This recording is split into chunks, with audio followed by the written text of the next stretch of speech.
En el corazón de Asia Central, en el Turquestán chino, se encuentra el oasis de Kashgar. Los cementerios de adobe de sus habitantes, los uigures, son un símbolo de un pueblo que corre el grave riesgo de ser enterrado, al igual que lo fueron caravanas y ciudades, por las terribles tormentas de arena del vecino desierto de Taklamakan. No ha habido ningún viajero, ni antiguo ni moderno, a lo largo de la historia, que haya hablado bien de este desierto. Marco Polo decía que era tan largo que al parecer se tardaba un año entero en cruzarlo. Así pues, dijo, es imposible franquearlo, pues en él no hay nada que comer.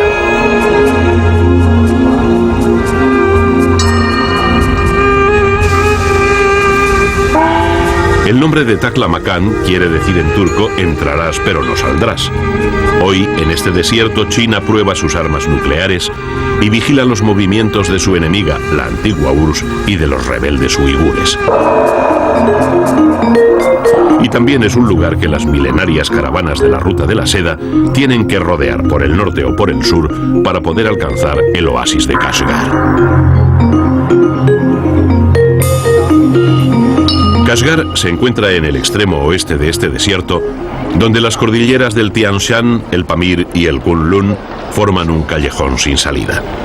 A pesar de lo aislado del lugar, este oasis fue uno de los puntos más importantes de la Ruta de la Seda y ha sido ambicionado por todos los imperios. Actualmente esta ciudad pertenece a China, el centro del mundo, como les gusta denominarse. Es parte de la provincia de Xinjiang. Su nombre significa nuevos dominios, pues no pasó a formar parte de China hasta la mitad del siglo XVIII. Cuando los comunistas chinos invadieron Xinjiang, Mao Zedong, para afianzar su presencia en esta región, frente a sus enemigos tradicionales, los turcomusulmanes, contra cuyas invasiones es posible que se construyera la Gran Muralla, trajo a la fuerza en 1949 a millones de chinos del centro y de la costa del país. Entonces en Xinjiang solo eran chinos el 6% de una población de 4 millones, o sea 200.000. Hoy son 6 millones, casi la mitad de la población.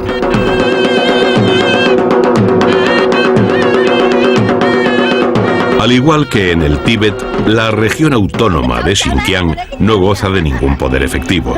Se gobierna completamente desde Pekín, a más de 3.000 kilómetros de distancia. Numerosas revueltas que reclaman un Turquestán independiente son salvajemente reprimidas.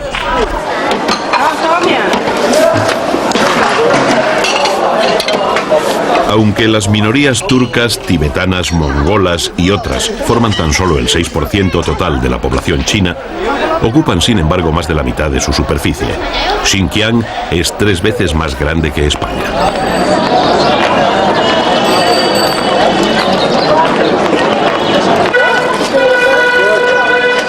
La población turco-musulmana del Turquestán chino está compuesta por los mismos tipos que Asia Central soviética: turcómanos, uzbecos, kazacos y además uigures, descendientes de nómadas turcos que llegaron aquí hace más de 10 siglos. Aunque la lengua oficial es el mandarín, ellos hablan el uigur, también llamado turqui, que se escribe con caracteres arábigos y latinos. Son mayoritariamente granjeros de cultura y religión musulmana.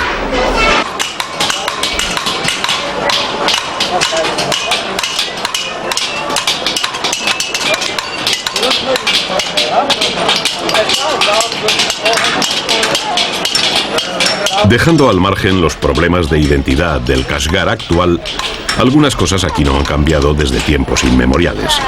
Uno se siente sumergido en una época medieval de herreros, carpinteros, carniceros y zapateros que trabajan igual que hace siglos.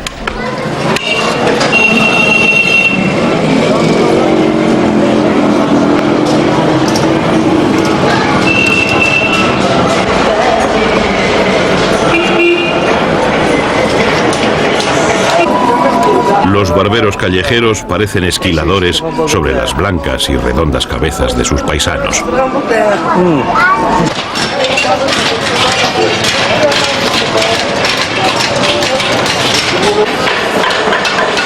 Las bicicletas chinas y el apagado uniforme azul de la población deportada contrastan con los sombreros con su ribete de piel y los colores llamativos de los vestidos de las mujeres uigures.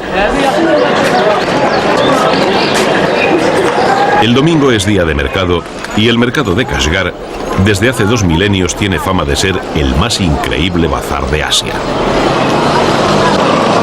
Desde el amanecer, las calles se empiezan a llenar de carretas que vienen de aldeas lejanas con sus mercaderías y animales a esta obligada cita semanal.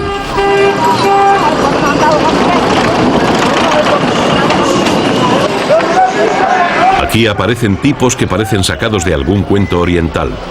Personajes que han perdurado perfectamente retratados en el libro de las maravillas de Marco Polo.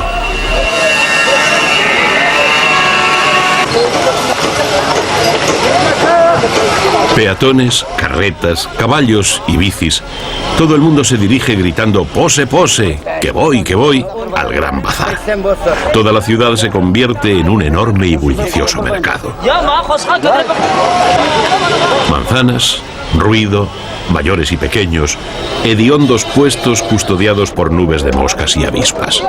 Pero hay tiempo para todo y alguno que otro se echa su siesta acunado por el ensordecedor bullicio.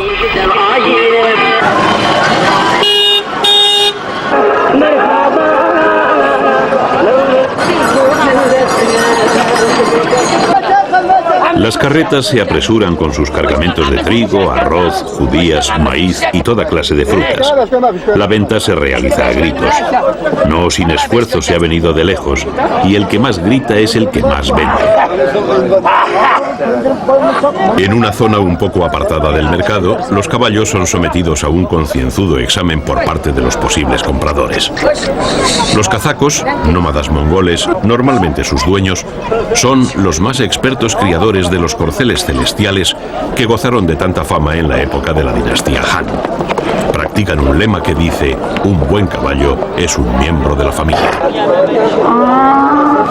El domingo, además, este lugar de encuentro se convierte en una singular Torre de Babel.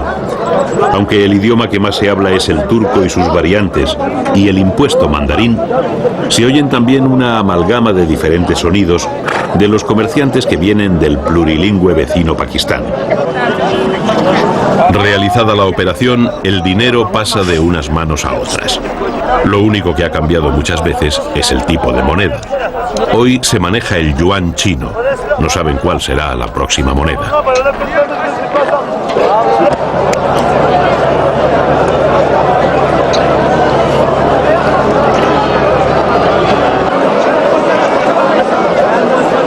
El domingo la población de Kashgar se quintuplica. Aquí se encuentra una multitud de más de 100.000 personas. Son los mismos rostros curtidos como el cuero, barba y gorras que debió encontrarse también Gengis Khan y Tamerlán cuando invadieron esta ciudad a principios del siglo XIII. Y cuando se les pregunta de dónde son, seguirán respondiendo de la misma forma. Son Kashgarlik, o sea, nativos del oasis de Kashgar.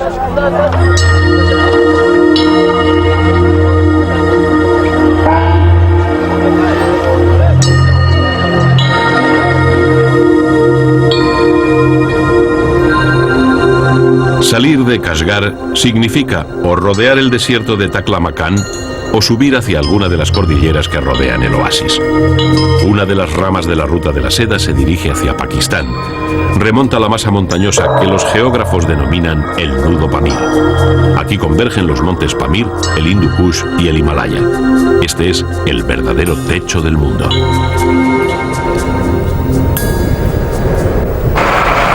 ...5 de noviembre de 1997. Seguimos con hambre de montañas nevadas. De esto no nos cansamos nunca. Nuestros sufridos camiones también padecen el mal de altura. Nos llevan renqueando hacia Pakistán a través de la mítica carretera del Karakoro. Desde Kashgar vamos a ir remontando la montaña hasta el paso de Kunjera. Atravesaremos la frontera para entrar en Pakistán. Iremos primero a Chitral para visitar a los Kalash, para acabar en Peshawar a los pies de Afganistán.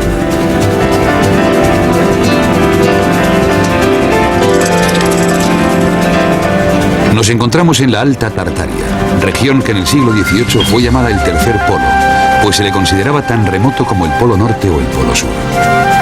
Para Parece mentira que una región tan inhóspita haya sido tan importante estratégicamente.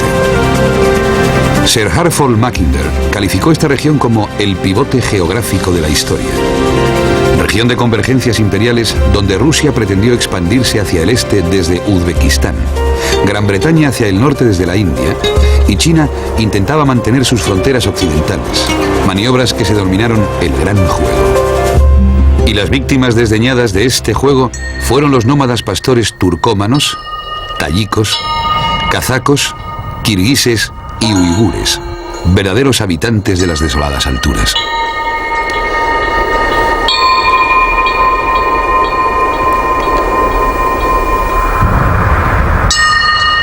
Recorremos un territorio de violentos contrastes donde el desierto se codea con majestuosas cordilleras e impresionantes ríos que acaban desapareciendo en el desierto.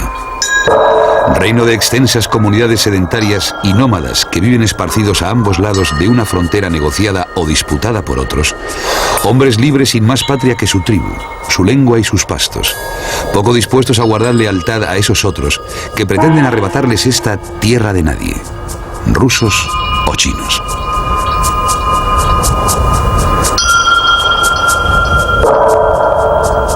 El Muztagh Ata, padre de las montañas nevadas, de 7.524 metros, rodeado de 11 glaciares que desciende de sus cumbres, cuida desde sus alturas a estos hijos suyos predilectos, los pastores turcómanos. Vamos ganando altura a través de la autopista del cielo. Disfrutamos de la soledad y el silencio. Estamos rodeados de un paisaje que nos hace sentirnos pequeños e insignificantes. Recorremos un camino 1000 veces recorrido y tratamos de ver también lo que nos rodea con ojos de historia. Por este lugar pasaron las caravanas comunicando imperios que ni siquiera se conocían. Además de especias y sedas, transportaron ideas y culturas, religiones y doctrinas, arte y conocimiento. Y sumergidos así en reflexiones históricas, nos encontramos de repente con el puesto de control de la frontera china.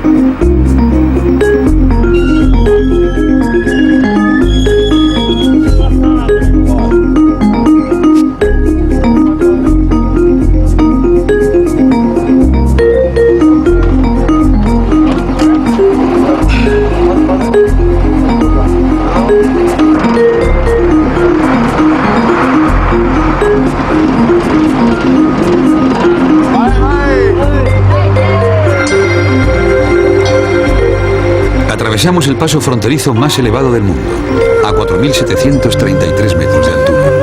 Es el paso de Kuñera, significa el Valle de la Sangre.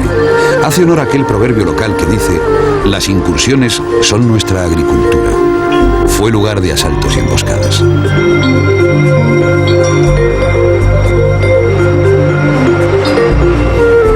Aquí comienza el vertiginoso descenso desde el cielo de la Karakorum Highway, una carretera llena de referencias históricas y literarias, de récords geográficos y milagro de la ingeniería. Va a ser además una prueba de fuego para la pericia de los 4 conductores de los camiones de la expedición: Xavi, Sergi, Jesús y Chema.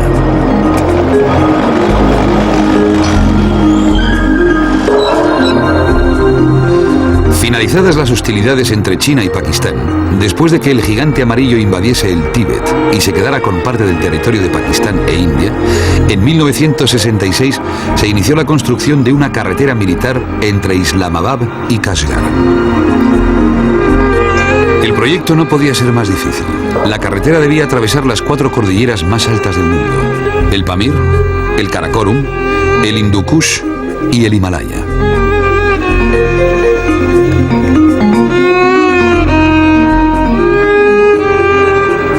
En 1980 se terminó este milagro de la ingeniería considerada como la 8ª maravilla del mundo, que permite el acceso a regiones que han pervivido por su aislamiento, como Unza, el Valle de la Eterna Juventud, el Shangri-La de la novela de James Hilton, donde se dice que vive la gente más longeva.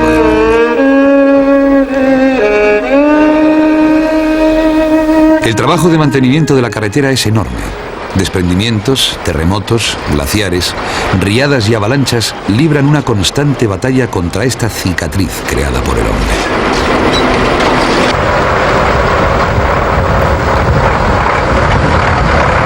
Pakistán tiene 82 montañas que superan los 7.000 metros de altura. Para construir la Karakorum Highway hicieron falta la explosión de 8.000 toneladas de dinamita para mover 23 millones de metros cúbicos de tierra y roca.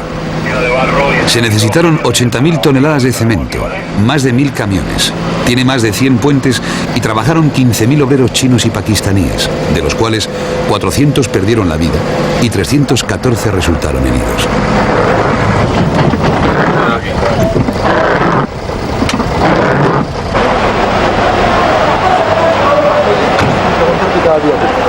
La duración de los 1.260 kilómetros de recorrido es completamente imprevisible. Nosotros íbamos preparados para lo peor, por si ocurría lo mejor, siempre tratando de despistar al octavo pasajero, Murphy. La impresionante obra de ingeniería llevada a cabo en este trozo del mundo, unido al carácter histórico de esta vía, por ser ruta de la seda y utilizada por Tamerlán, Gengis Khan y Alejandro Magno, ha llevado a algunos historiadores a afirmar que nos encontramos recorriendo el monumento horizontal más grande de todos los tiempos creado por el hombre.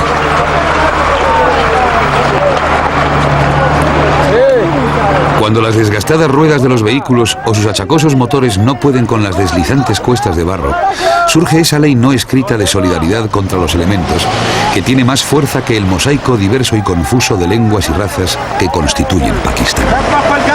Además de las penosas condiciones del estado de la carretera del Karakorum, existe otro rasgo que centuplica su peligrosidad. Son los choferes pakistaníes y los numerosos accidentes de tráfico que provocan. Este país tiene fama de cobrarse un alto y trágico récord de sangre. A nosotros nos falta aún mucho viaje, y Jesús, un expertísimo conductor con muchos kilómetros y 3 continentes a su espalda, no tiene ninguna prisa por acabar el viaje antes del tiempo previsto.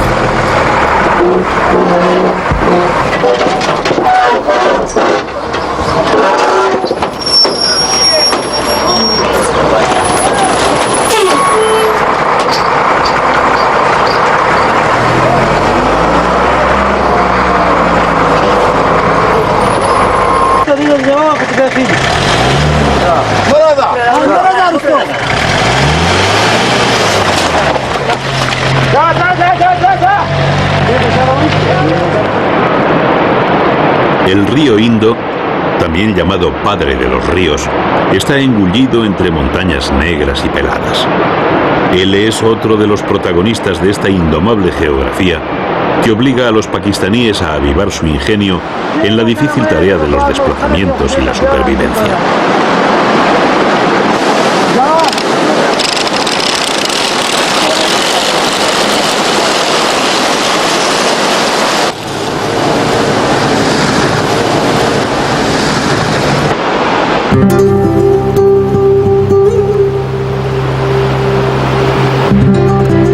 China forma parte del continente asiático, mientras que Pakistán, al igual que la India, son parte del subcontinente asiático. Uno y otro fueron mundos aparte separados por un océano. Pakistán formó parte de la plataforma continental que un día fue parte de la Antártida. Hace 70 millones de años, esta plataforma comenzó a moverse en dirección a Asia y hace 30 millones de años se deslizó por debajo de ella, la levantó y formó el Karakorum y las cumbres más altas del mundo. Esta tremenda colisión no ha terminado aún. Los terremotos son sucesos cotidianos. Los glaciares pueden moverse hasta medio kilómetro en un día, lo que obliga a la aviación militar pakistaní a bombardearlos cuando amenazan pueblos y carreteras. En medio de esta salvaje geología, al amparo de la inaccesibilidad de la remota geografía, se encuentra un pueblo que construye canales para mover las ruedas de sus molinos. Cuando pagas tus impuestos vuelven. Vuelven cuando consigues la beca que te abrirá puertas. Con las ayudas para emprender y reemprender. Vuelven en ese permiso de paternidad para estar donde quieres estar. Lo que das cuando pagas impuestos vuelve a ti, vuelve a todos. Ministerio de Hacienda, Gobierno de España. Es la obra de una gente que ha sabido adaptarse a la naturaleza móvil de estas montañas, no luchando contra ella, sino aliándose a ellas. Es el pueblo más enigmático del Asia Central. Son los infieles Kalash.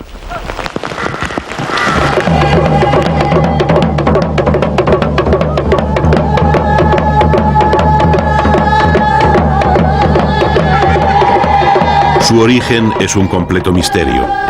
Que todavía sobrevivan aferrados a sus danzas, su cultura y su religión animista es otro. Son una isla en medio de la agresiva pujanza de la mayoría islámica de un país.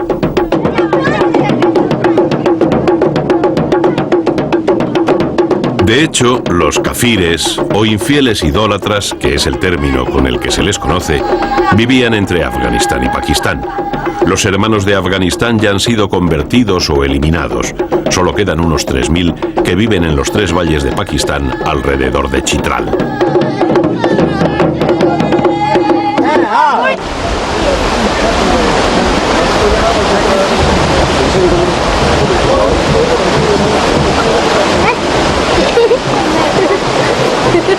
Son muchas las teorías no probadas sobre el origen de esta gente.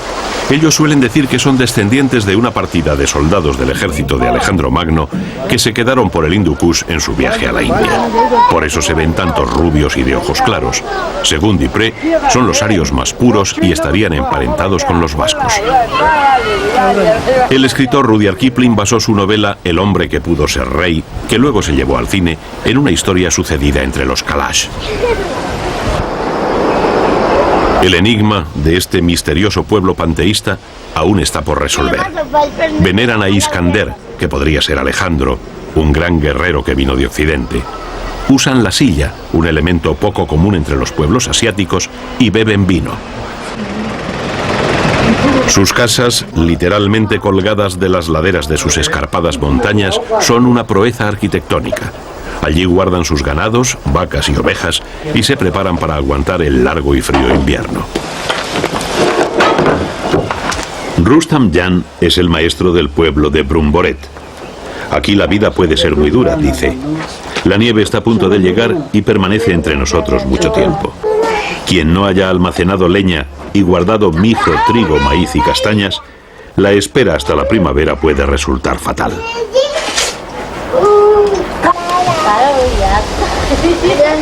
Es la hora del acopio. Todos en el pueblo se afanan en la tarea. Las mujeres, con su tocado de conchas y abalorios de colores, llamado kupa, gozan de una libertad inimaginable para estas tierras musulmanas, donde la mayoría de las pakistaníes se esconden bajo pesados velos.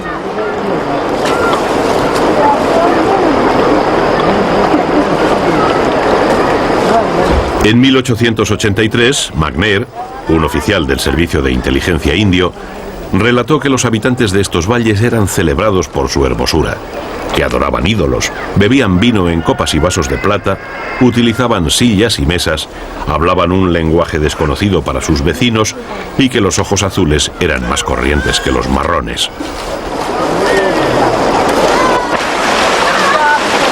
Se dice que Tamerlán tuvo una esposa kafir. De aquella época ha quedado un viejo proverbio machista que dice: las posesiones más preciosas que un hombre puede desear son una yegua de Katagán y una joven esclava kafir.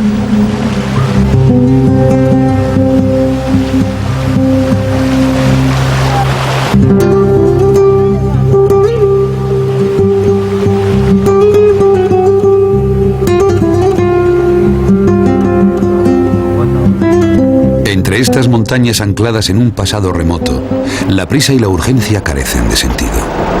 Se vive al ritmo lento y pausado de las estaciones. Se pierde la noción del tiempo entre esta gente amable.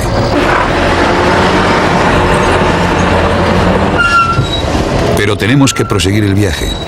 Nos vamos un poco enamorados y bastante preocupados. Nos preocupa el incierto futuro de estas gentes que todavía resisten la presión de culturas y religiones agresivas. ¿Cuánto más resistirán estos infieles? Cuando nos hallamos sumergidos en estos pensamientos, llegamos a Peshawar, la ciudad de las flores. La plaza de Chowk Yadgar es el corazón de la ciudad. Por aquí pasa la denominada Grand Trunk Road, la gran carretera principal que une India con Pakistán y Afganistán, más concretamente Calcuta con Kabul, a lo largo de 2.500 kilómetros. Bazar gigante, Puerta de Asia, cruce de caminos. Custodia la frontera y morada afgana. Rudyard Kipling la describió como el mundo entero yendo y viniendo. La mezquita de Mahabad Khan es un recuerdo de alguno de los visitantes de Peshawar. Fue construida en 1660 bajo los gobernadores del Imperio Mongol. Pero sobre todo Peshawar es un gigantesco bazar y el más grande se llama Qissa Kawani. Su diseño urbanístico lo trazó un viajero francés que fue nombrado gobernador de esta ciudad hace mucho tiempo. Se llamó Paolo de Bartolomés y aquí le apodaron Ave Tabele.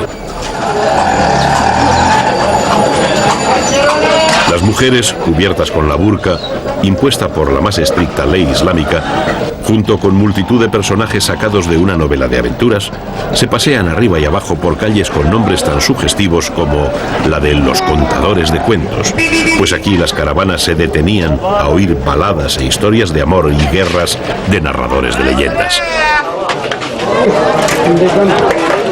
El héroe de Rudyard Kipling, el amigo de Kim, Mahbub Ali, también se teñía la barba de rojo.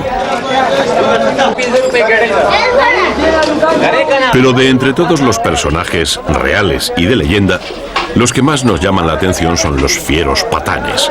Hay un proverbio local que dice: Dios me libre de la picadura de la cobra, de las garras del tigre y de la venganza de un patán. Estos barbudos guerreros de raza blanca y origen incierto constituyen la sociedad tribal más grande del mundo. Viven a caballo entre Pakistán y Afganistán.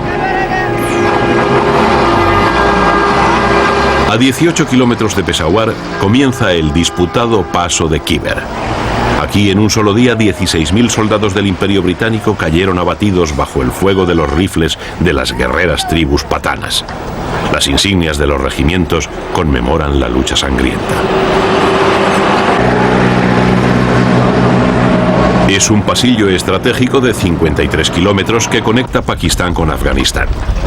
Fue utilizado por todos los ejércitos conquistadores: Alejandro Magno, persas, mongoles, tártaros que trajeron el Islam a la India e ingleses en fechas recientes.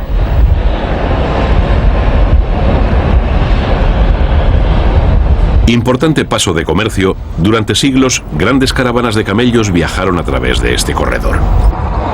Hoy en día esta carretera representa para muchos afganos la única salida por la que escapar de un país destruido, donde no existe una constitución, ni marco jurídico, ni tribunales, ni política.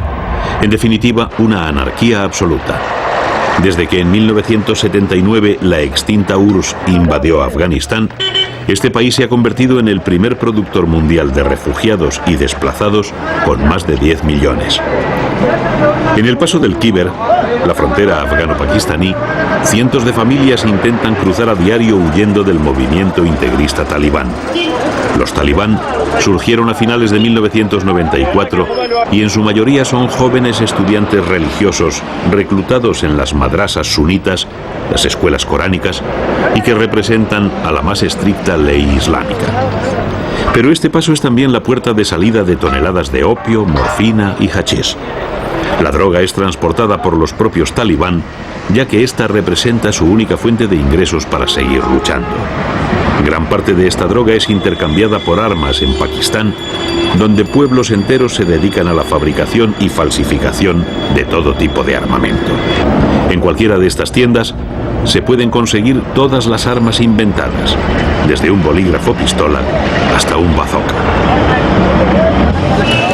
En Pakistán, 3 millones de afganos refugiados esperan el fin de la guerra. Otros son mujahidines que vienen a descansar y restañar las heridas para volver al frente.